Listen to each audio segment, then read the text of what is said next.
On June 1st, 2021, the portal opens in the state of New York for landlords and tenants to apply for the Emergency Rental Assistance Program.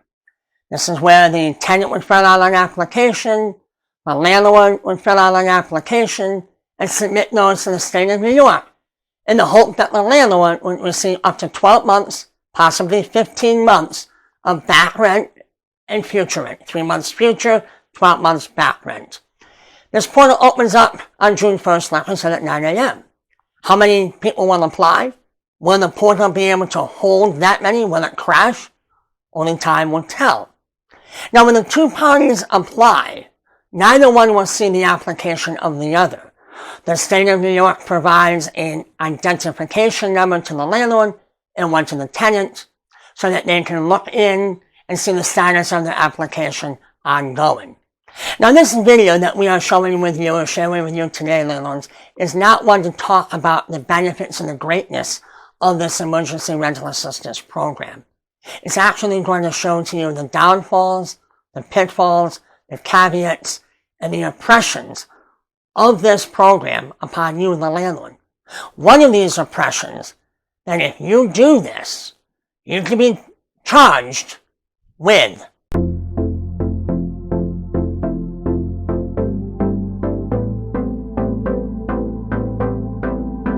This is the Landlord Advocates, when we help landlords become better landlords. I'm your host, Matthew Lyman. Welcome. Landlords, you can be charged with discrimination with this program if you do not accept the money that is being offered. We're going to talk about that charge later on. But first we want to look at briefly the application process, what the tenant must provide, what the landlord must provide. Both of them have to provide 20 to 25 pages of documentation, certifications, uploads, downloads, email and scans, photographs. It's a very cumbersome application process, but they can apply separately or together if they so choose. What the tenant must provide is some of the following: a personal identification for all of the members of the household, driver's license, benefit card, SSI, SSD, something to that effect. A social security number for all members of the household. But if you are not a lawful immigrant, you can still apply for the money. You do not have to be a lawful citizen of the state of New York to apply for this money. Proof of rental amounts. That would be a lease, a rent receipt. It would be a deposit into the landlord's account for the amount of the rent that's due, a canceled check, money order. Proof of residency and occupancy, driver's license, school records, similar to that. Proof of income is documents demonstrating monthly income. Again, a pay stub, a direct deposit from your employer into your checking account, or you would have to provide W-2s and tax returns for the year 2020. Then there's another variable that the government will look at, and I have to read it. Self-attestation of income is permitted in certain circumstances where no documentation is available, such as certain self-employment. What? No documentation of self-employment? This sounds like prostitution, drug dealing, black market sale of stolen merchandise. What lawful self-employment enterprise out there does not have documentation, lawful documentation to show what revenue they have coming in and expenses going out? So an individual who works for themselves can only provide a self-attestation as to what money they have coming in because they have no other proof otherwise. Prostitution, drug dealing, give me a break. If they want to have their utility bills paid for up to 12 months, they have to provide a utility bill, an electric bill, a gas bill. That's what they have to provide. Now, the landlord has to provide a W-9 on the application. They have to provide documentation of rent due, which would be the last rent receipt that the tenant paid, the last time they paid rent. Banking information so that the government would be able to send you the payment direct deposit into your account. That you would have to provide. Now, the landlord can apply for this money. The tenant can apply for this money. But if the tenant does not apply and the landlord does, the application goes nowhere and the landlord gets nothing. No money whatsoever. You get zilch. Now, the tenant can apply without you applying for the money. Now, let's say the tenant does apply and they get approved for the money, whatever money they get approved for. Now, you want to evict your tenant for non-payment of rent. You can't. You can't. Because the money that is afforded to the landlord will be shown this into a letter mailed to the tenant showing what money would be paid if the landlord had provided the information necessary. So if you want to take your tenant to court for non-payment of rent, that letter is good for 6 months, 180 days. You will not be evicting your tenant for non-payment of rent. That's not going to happen because the money is there to pay you. You just chose not to apply. Now, here's where another problem arises. 2 other problems arise with this money. Let's say you, the landlord, really want to get this money that the tenant owes you, the $20,000. Your tenant says, I'm not going through all of that paperwork. I'm not filling out all of this. I'm not providing anything. But I will if you pay me $1,000 cash to do this application for you, Mr. and Mrs. Landlord. I'll do it. Just give me $1,000. Thank you very much. Now, some of you might say, Matt, come on, that's not going to happen. No, come on. Why would they do that? Have not many of you faced extortion already at the hands of your tenants? How many of them have said, yeah, I owe you 10 grand, but if you want me to move, cough up the money. Give me $5,000 and we'll say goodbye. But if you don't give me any money, we're staying. And we're going to be here for months and not paying you anything, and you can't evict us. So you make a decision. Pay us money to leave, or we're staying. That is extortion. So yes, do we believe that some tenants will do this? Yes, we do. The other aspect that brings problems to the landlords and to the state of New York is the federal guidelines for this money state that if the landlord does not apply, and refuses to apply, and refuses the money, then the payment would go directly to the tenant. So the $10,000 payment that may go to the landlord might say, no, I don't want what comes with this, I don't want it. The federal government says then the money would go to the tenant. That's awful. And to its credit, New York State has said, no, we believe the money should go directly to the landlord.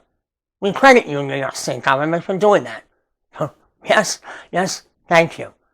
But the problem lies is if the federal government puts down their foot and says no, and New York State does it anyway, will the federal government mandate that New York State pay back that $2+ billion to the federal government for violating their guidelines for this emergency rental assistance program?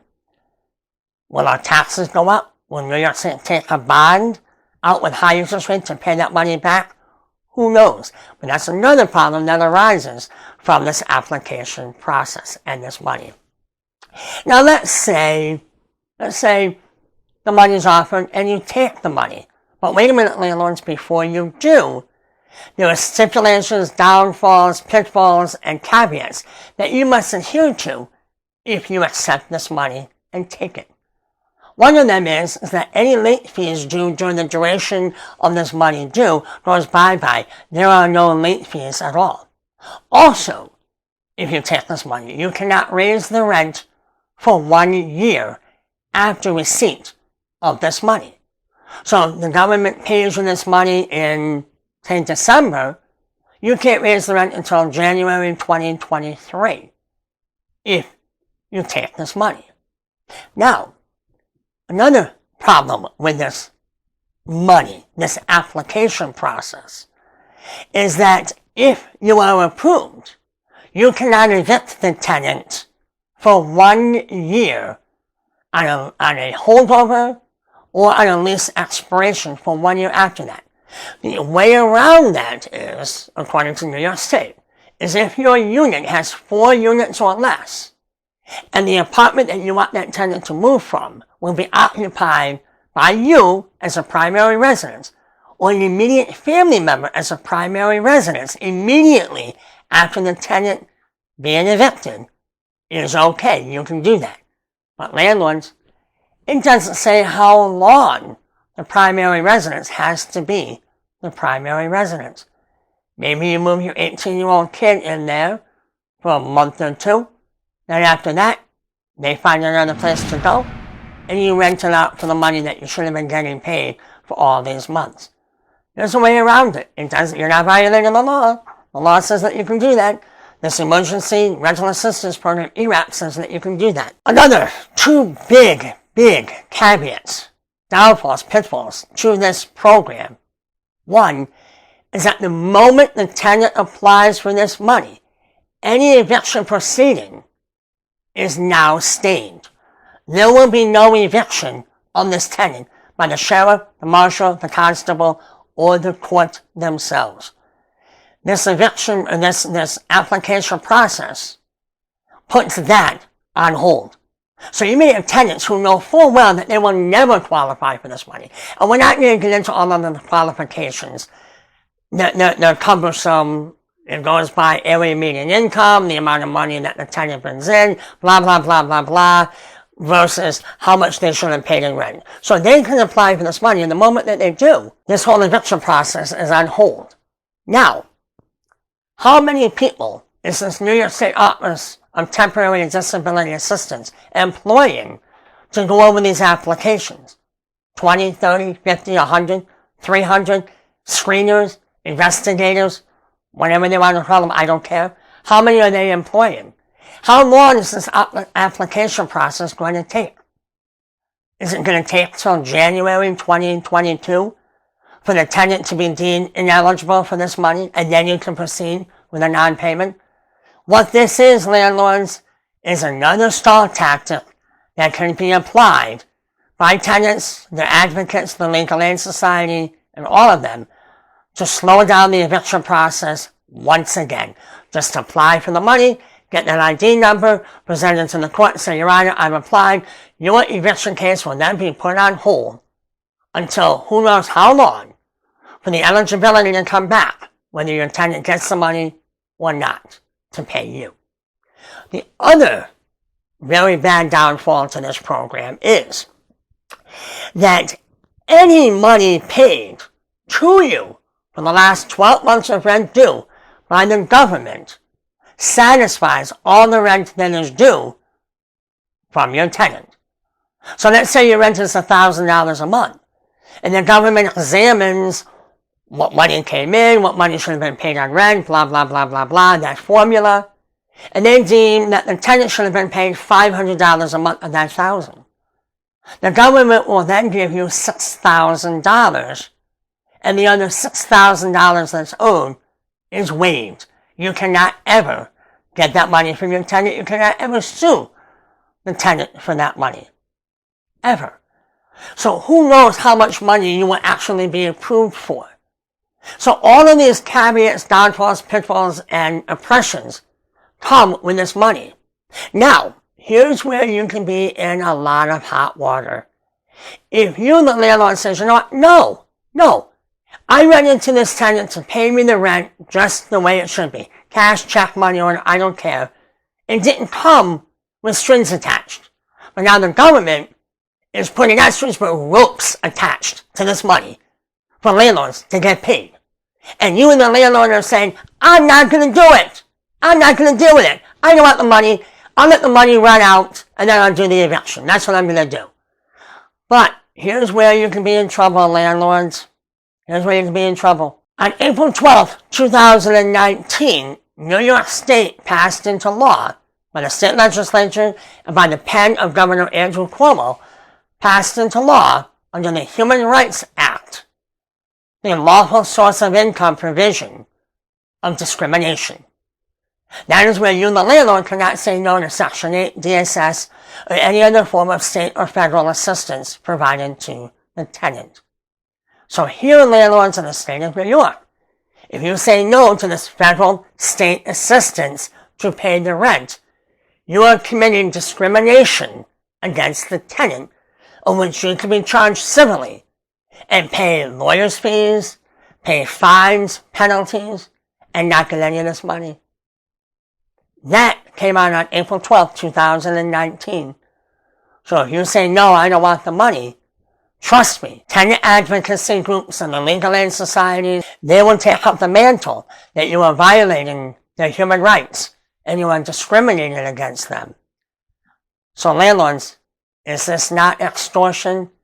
Yes, it is. We have shared on social media that this is nothing but smoke and mirrors. It is extortion of the highest order by the government by putting ropes attached to this money being paid to you and telling you that if you don't accept this money, we can nail you for discrimination. You will not have an eviction for months and months, and the tenants get to stay because you are too stubborn to accept this money that comes with provisions. That's extortion, landlords. That's extortion. So the application process is available. You can go online. Until we get 1,000 subscribers to our YouTube channel, we cannot put links down below that you can click on. Hint, landlords. That means subscribe to our channel. Hit the notification bell to be made aware of future videos. Hit the like button on the YouTube channel so that YouTube will know that, hey, people really love this video and we need to share it among the many platforms on YouTube so that more and more people can watch it.